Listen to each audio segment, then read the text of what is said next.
بسم الله الرحمن الرحيم والصلاة والسلام على من بعثه الله رحمة للعالمين وعلى آله الطيبين الطاهرين وعلى صحبه الغر الميامين وعلى من اتبعهم بإحسان إلى يوم الدين ثم أما بعد فنستأنف إن شاء الله تعالى تتمة كتاب الفقه للإمام أبي قدامة المقدسي رحمه الله تعالى ونبدأ إن شاء الله تعالى كتاب الصلاة. Donc بإذن الله on s'était arrêté pendant un bon moment le livre de l'explication de Umdatul Fiqh.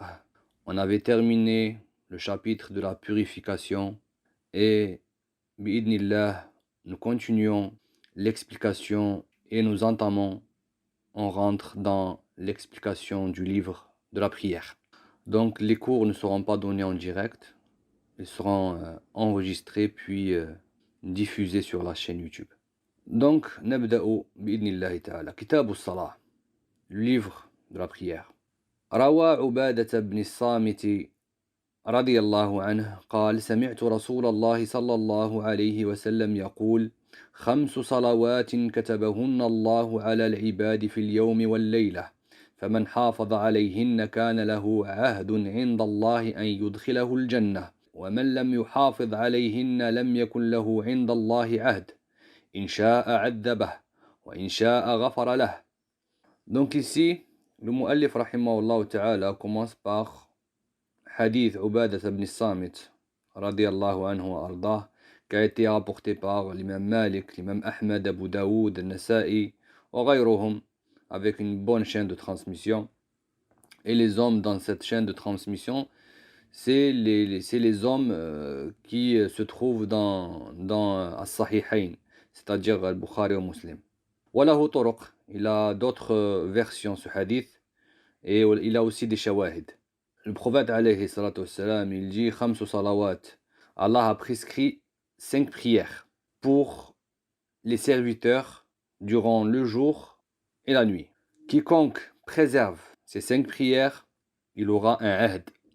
Un ahd, c'est une promesse, un engagement. Donc en français, il y a plusieurs mots pour...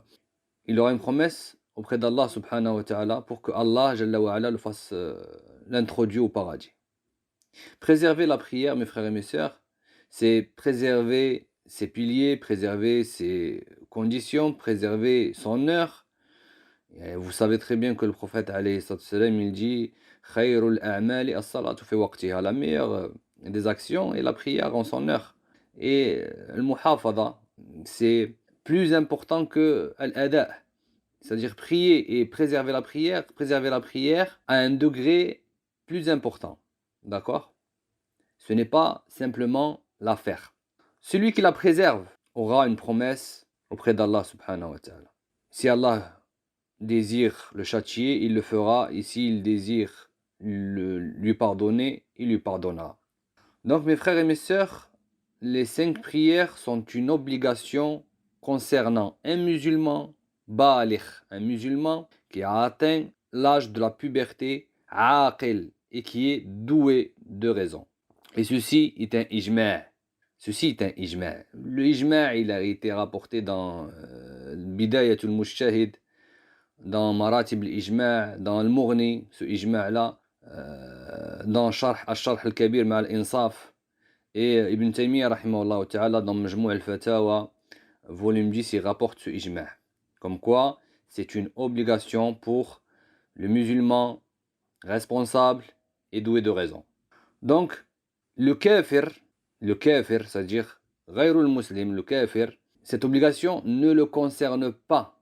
Et il n'a pas à la rattraper lorsque il embrasse l'islam. Il n'a pas à la rattraper. Et ceci est aussi un ijma'. Il y a également un consensus sur le fait que lorsque le kafir rentre dans la religion, il n'a pas à rattraper ses prières qui sont passées.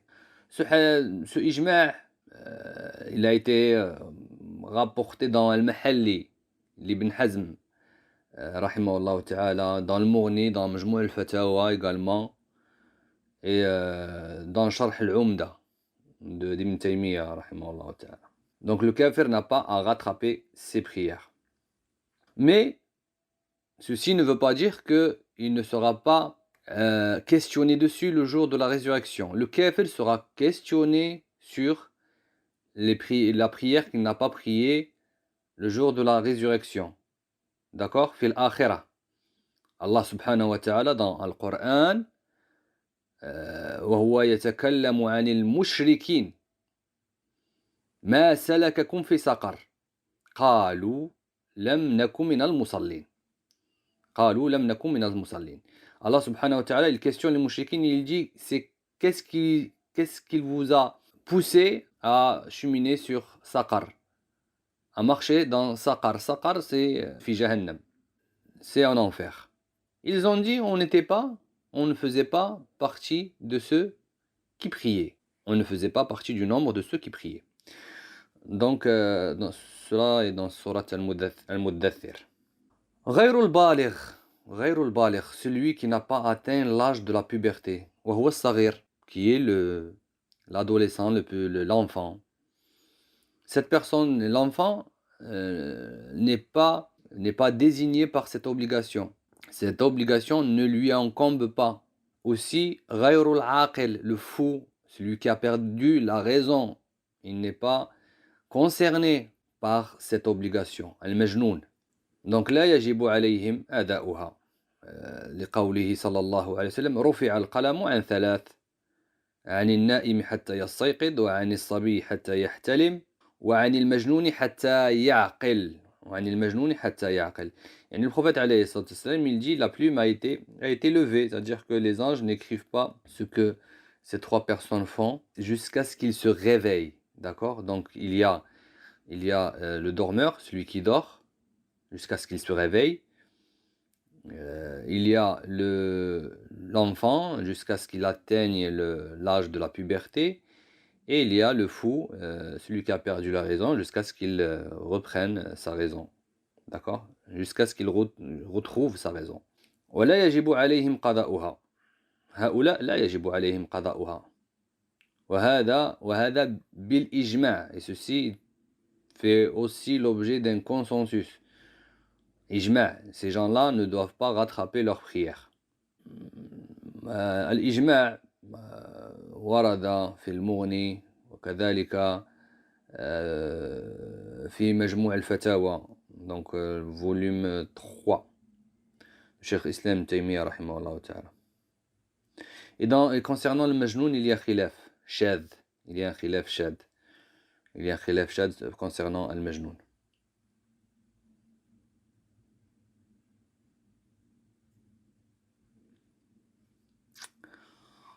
Mais concernant l'enfant, l'adolescent qui n'a pas encore atteint l'âge de la puberté, il est recommandé de lui ordonner de faire la prière lorsque il atteint l'âge de 7 ans. Et c'est une obligation pour son tuteur, c'est-à-dire son père, de l'obliger à la faire lorsque il atteint l'âge de 10 ans. D'accord? Pourquoi 7 ans? Pourquoi ceci est recommandé à 7 ans? Pour qu'il prenne l'habitude de la faire. Comme ça, lorsqu'il arrive à l'âge de 10 ans, il pourra la faire avec facilité. Le prophète alayhi salatu wassalam, il dit Muru abna'akum bis-salati li 7 sinin wadribuhum 'alayha li 10. Le prophète alayhi salatu wassalam, il dit ordonnez à vos enfants de faire la prière à 7 ans et frappez-les lorsqu'ils atteignent l'âge de 10 ans. Donc, le hadith a été apporté par l'imam Ahmed, Abu Daoud, وغيرهما بإسناد حسن. Concernant al-mughma alayh, celui qui perd, qui s'évanouit, donc qui perd la raison, il n'a pas à rattraper les prières. لا يجب عليه قضاء الصلاة على الصحيح, selon la plus juste des paroles des savants. Donc il y a un khilaf dessus, en faisant un qiyas sur le majnoun, sur celui qui a perdu la raison. En faisant un qiyas, donc par analogie, en faisant une analogie sur le fou, celui qui a perdu la raison. Pourquoi ils ont fait sur Qiyas? Car ils ont dit, les deux, le fou et celui qui s'est évanoui, tous les deux, ils n'ont pas la totale conscience, ils n'ont pas totalement leur raison, d'accord? Et ils ont parlé aussi de ceux qui utilisent des médicaments qui font perdre al-aql, qui font perdre la raison. Ils ont dit, ceci est pareil, ceci est également pareil. C'est-à-dire celui qui utilise un anesthésiant, une personne qui se fait anesthésier, qui perd la raison. Donc ils disent, elle n'a pas, si l'heure de la prière sort, elle n'a pas rattrapé sa prière car elle avait perdu, car elle n'avait pas totalement sa raison. Donc concernant les gens qui se font opérer à l'hôpital. Concernant, il faut bien faire la différence ici. On ne parle pas des gens qui s'adonnent à des mukhaddirat, à des stupéfiants, ou qui boivent de l'alcool.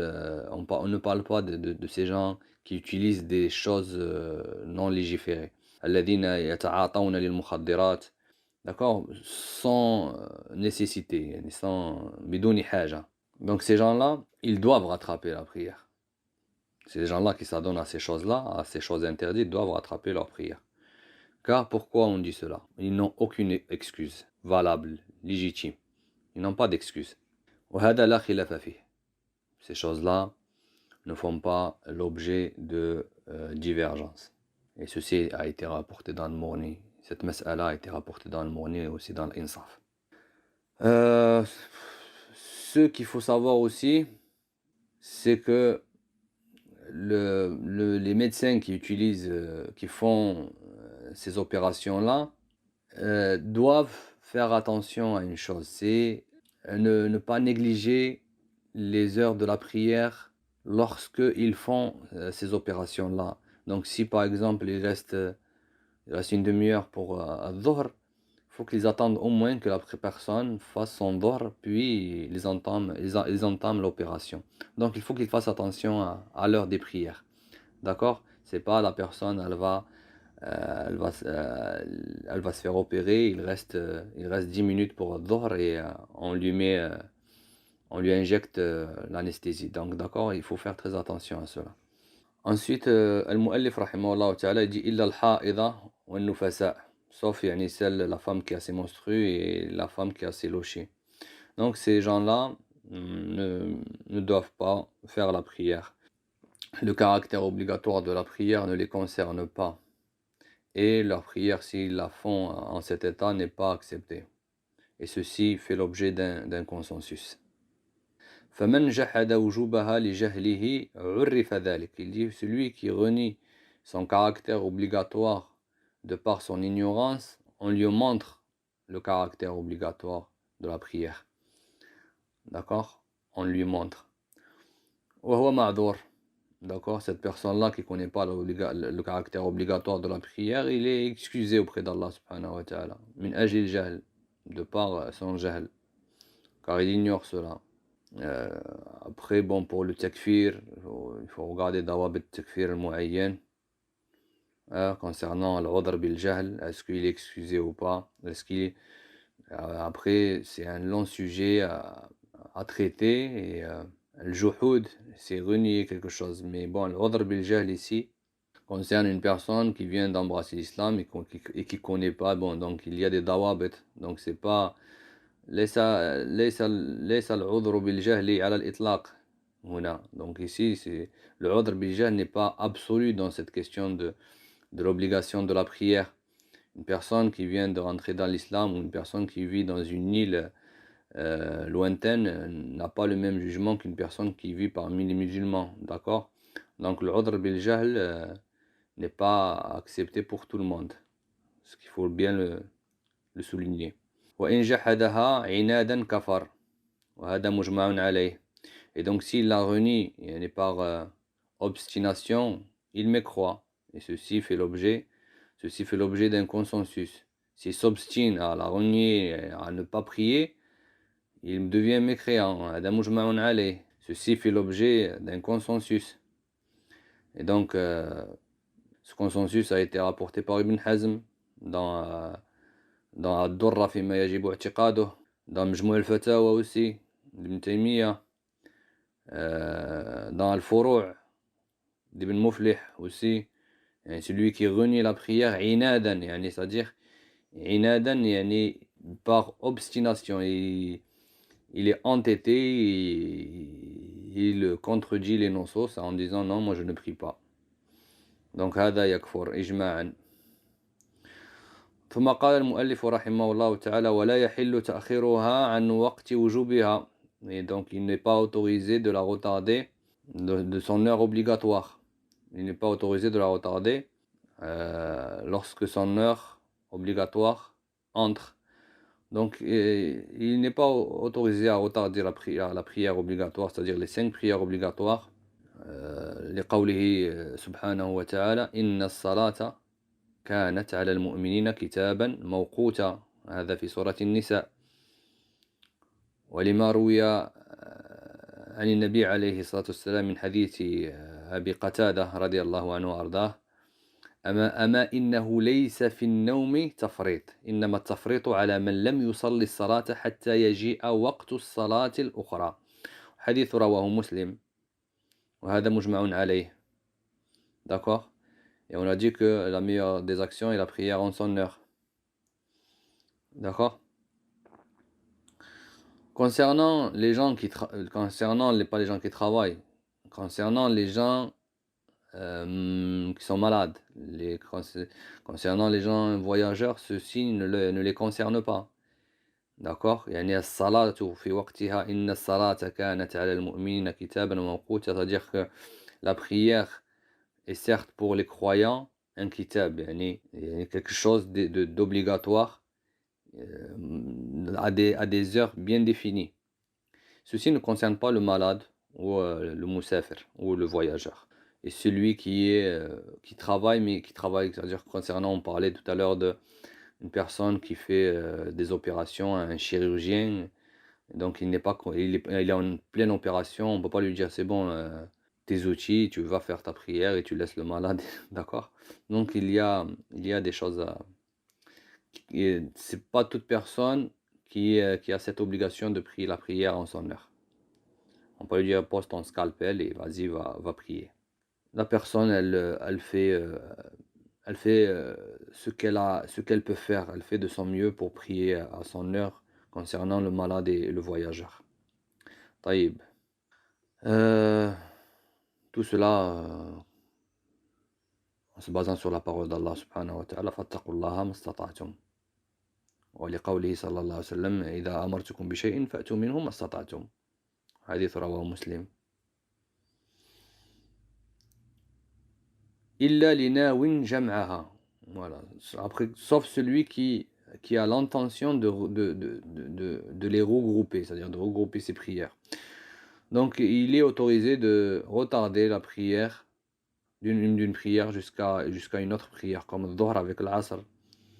Et ceci concerne une personne qui est en droit de regrouper les prières comme un voyageur. Donc celui qui a l'intention de regrouper ses prières, celui qui a cette autorisation, il a le droit de retarder le Dhuhr jusqu'à l'Asr. Et aussi il a le droit de retarder, de repousser Salat al-Maghrib jusqu'à Salat al-Isha. ثم قال المؤلف رحمه الله تعالى أو مشتغل بشرطها. C'est-à-dire que celui, ما معنى أو مشتغل بشرطها, c'est-à-dire celui qui, si on traduit mot à mot, celui qui est préoccupé à accomplir une de ces conditions, d'accord? Ou celui qui est préoccupé à accomplir une de ces conditions. C'est-à-dire en fait, c'est quoi? Cela veut dire quoi? Cela veut dire que une personne en fait, elle est préoccupée à chercher de l'eau pour faire ses ablutions. Donc elle va sûrement retarder la prière et ne pas la prier à sa première heure. D'accord? Donc il va la retarder. Donc pourquoi? Pour avoir cette condition de at-tahara, d'accord? Donc il est préoccupé à accomplir une de ces conditions qui est at-tahara. Ou satr al-awra, il n'a pas la aura qui est couverte entièrement, donc il cherche à se couvrir la aura en cherchant un qamis, en cherchant quelque chose, ou une abaya pour une sœur. Donc elle va être préoccupée à chercher cela, et cela repoussera l'heure de la prière, jusqu'à ce qu'elle accomplisse cette condition. Donc ici, ceci est excusé auprès d'Allah subhanahu wa ta'ala. Comme celui qui est tout nu, ou comme celui qui sort de la douche, ou d'accord. Donc c'est pour ça qu'il a dit le mu'allif ou mushtaghilun bi shartiha, c'est-à-dire qu'il est préoccupé par le fait d'accomplir une de ces conditions.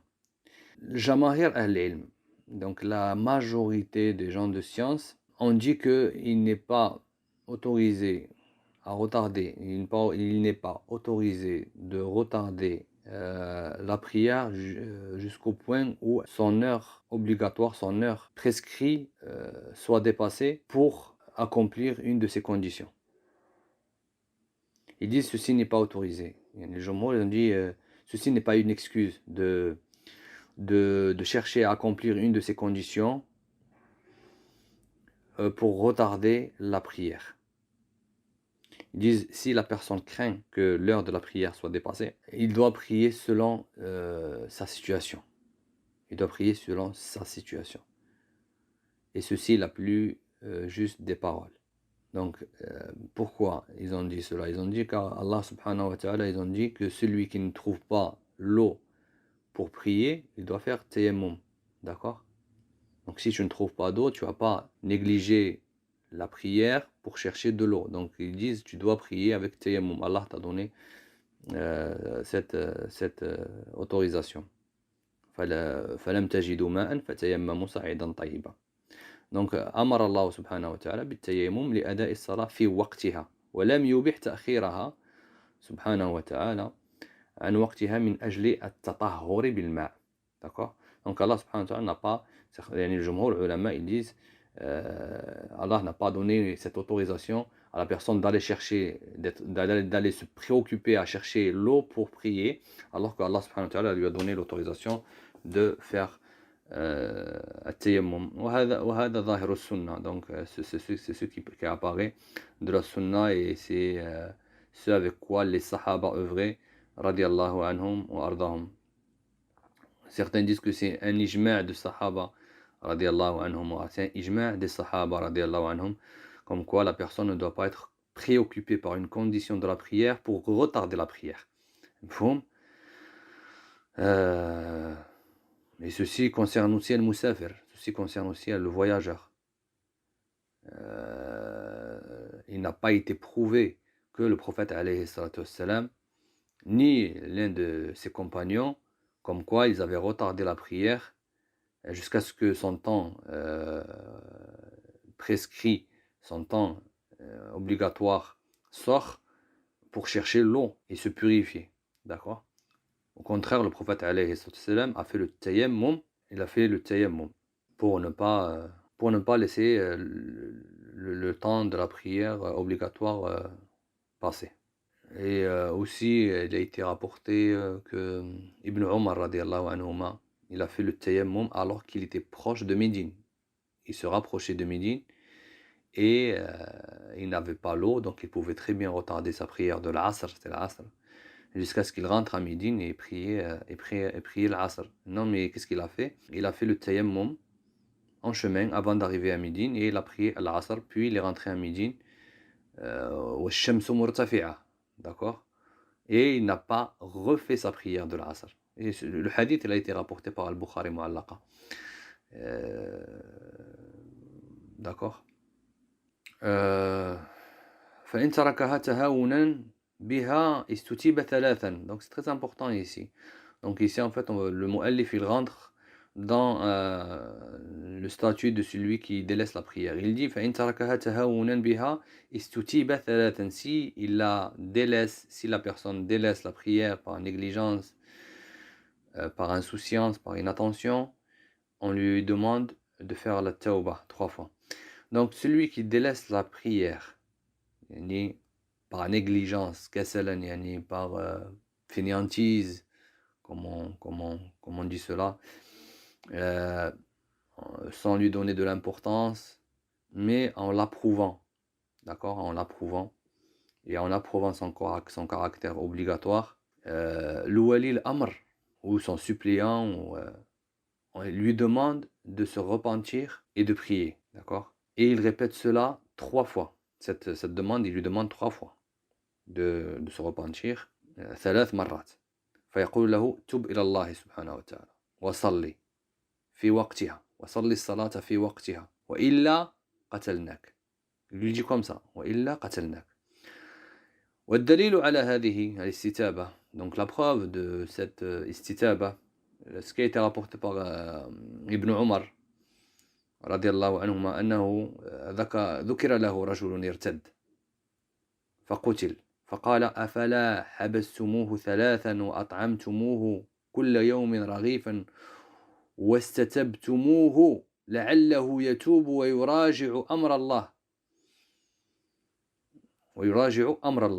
Donc Ibn Omar, on lui avait dit qu'une personne a été tuée car c'était un murtad.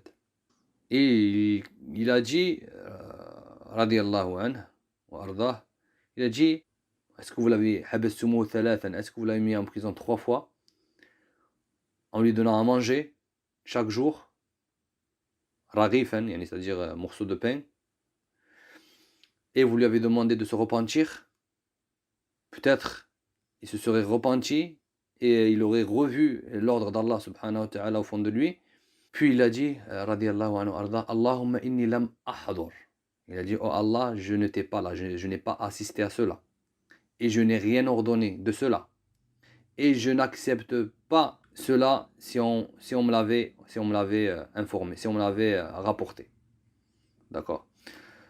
Ce récit, il a été rapporté par l'imam Malik, imam Dar al-Hijra. Donc ce récit, il a été rapporté par Ibn Abd al-Razzaq, par Ibn Abi Shayba, par Al-Tahawi dans son Sharh.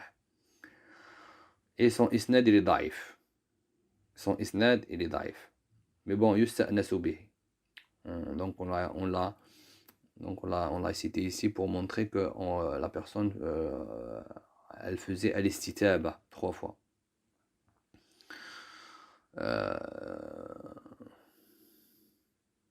فإن تاب وإلا قتل. Donc s'il se repent, soit on le tue.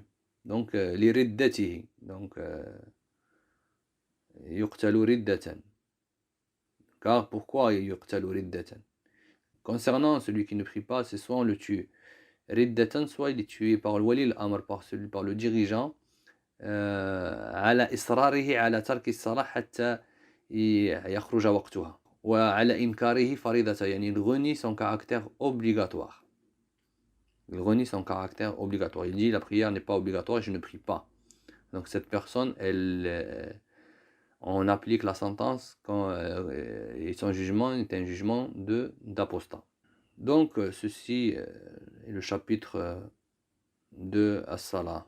Après le khilaf, c'est vrai que le khilaf concernant celui qui ne prie pas, tahawunan, la divergence elle concerne celui qui ne prie pas tahawunan, par négligence, par inattention, par insouciance. Mais celui qui retarde les prières, celui qui ne prie pas du tout, son caractère et son statut est un kafir. Pourquoi? Il y a beaucoup de hadiths qui ont été rapportés dans ce chapitre.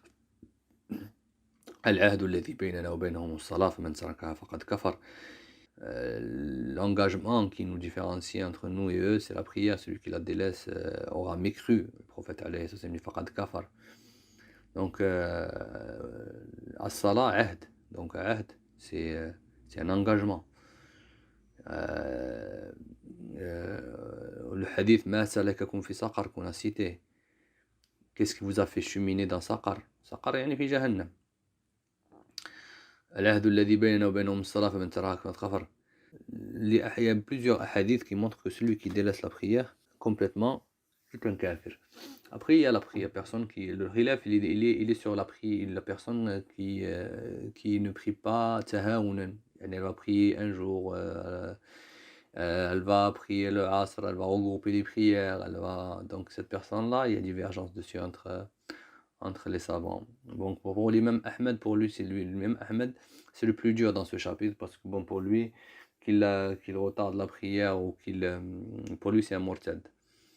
يعني qu'il la fasse tahawunan, يعني qu'il néglige la prière et qu'il la délaisse par paresse, ou qu'il ne prie pas du tout, pour Ahmed, c'est la même chose, c'est un murtad. Alors que pour Abu Hanifa, Malik, Shafi'i, il y a divergence. Certains disent yustatab, certains, il y a divergence entre eux. Pour Shafi'i, Ahmed et Malik, يقتل حدا لا ردة. يعني il reste un musulman, donc on prie dessus, on le lave, et on fait le istighfar pour lui.